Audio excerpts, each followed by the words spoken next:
a very, very influential recent book in the United States by Allan Bloom, The Closing of the American Mind. And the last few years since this book has been published, it's had a great impact.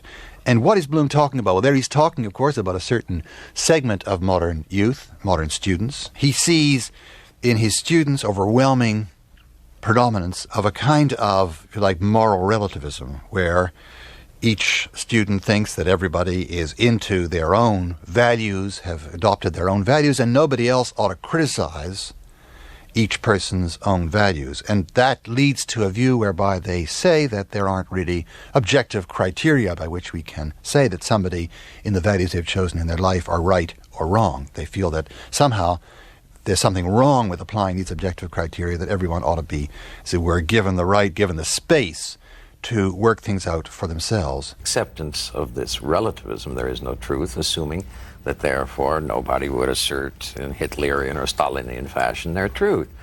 But of course, it at the same time, people seem to be unaware of that, undermine the arguments, the absolutes that you have to behave in certain decent ways in society. Those are just opinions, values like any others. So you have this picture of a kind of individualism, a breaking out of earlier moral horizons, and it's produced a life which is narrowed, which has got less depth to it. And that worry, very much articulated by Bloom in that book, and it's that articulation, of course, that made the book a tremendous bestseller. A real phenomenon, a book by a professor of political theory, which was on the New York Times bestsellers list for I don't know how many weeks. It makes you green with envy. And this because he touches this chord. There's a really big error of perception. Let me try to identify what it is. They talk about these young people as though they were just sort of shucking off earlier moral constraints, as though they were just losing the earlier moral horizons and were falling into a kind of amoralism. Of course, they admit that these people very often talk in moral terms about what one ought to do and what's a good life and so on, but they tend to see this as a kind of relatively transparent screen for self-indulgence. Now, I suggest that that's a really important error of perception there. And there's another way of seeing what these young people are doing. And that is that they're plugging into, or indeed they're emerging from, a very important moral vision, which I think is constitutive of modernity, which in a way this term self-fulfillment captures.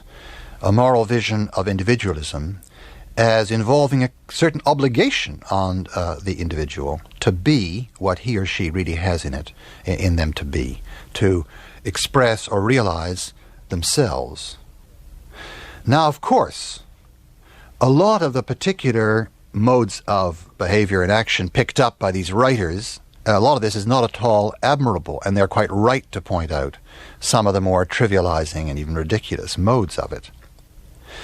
But I suggest we could see these in rather different terms. Instead of seeing them as an expression of amoralism, self-indulgence, the loss of a moral horizon, we might see them in a quite different way as degenerate forms of a very important moral ideal.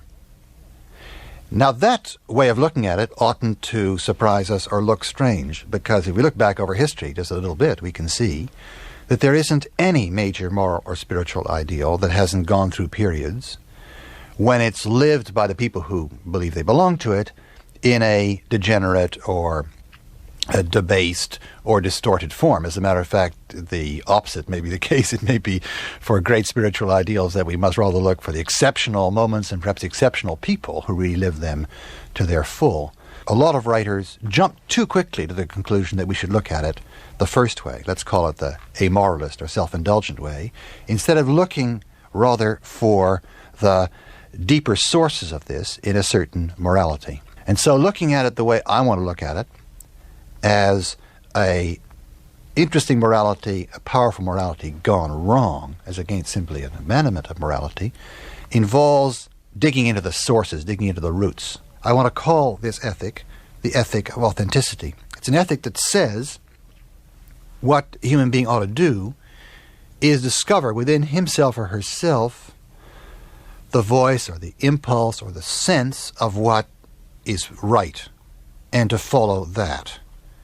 And it also tells us that this is not easy to do and that there are lots of factors in the human condition that tend to make this very hard to do, because there's a tendency for us, for that voice to be drowned out by the influence of others, by the voice of conformity, by the pressure of others on us, all these externally derived forces which tend to drown it out, shut it up, make it inaudible to us, which we have to fight against.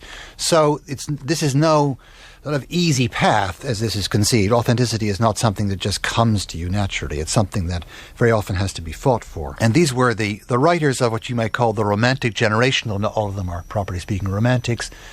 The writers who go over the boundary of the 18th and 19th century in Germany, perhaps first of all, but also in England and elsewhere. Herder, who I think articulated one of the first and best articulations of this new change. The notion that each one of us, in listening to that voice within, is called on to lead a form of life, a way of being human, which is peculiar to himself or herself. But that if we simply listened to those outside, we would get a model, a way of being human that isn't properly ours. Now I've started to use the word originality along with authenticity, and that lets us in on another aspect of this ethic, that it's one which has made us conceive ethical life as something very closely interwoven with and connected with aesthetic life, or if you like, art. We understand right away the demand for originality as a demand that has its proper place in the artistic domain. And in applying this notion of originality to human lives, we've been developing a mode of thinking which has made us begin to see human lives on the analogy of works of art. There's been a close interweaving of artistic fulfillment, artistic creation, and human lives. And that has been part and parcel, of course, of a very important feature of modern culture, our sense of the heroic nature of the artist, our willingness in the 20th century to take the opinions of artists with great seriousness as though they were people who had insight into things. There's been a massive shift in our whole culture here.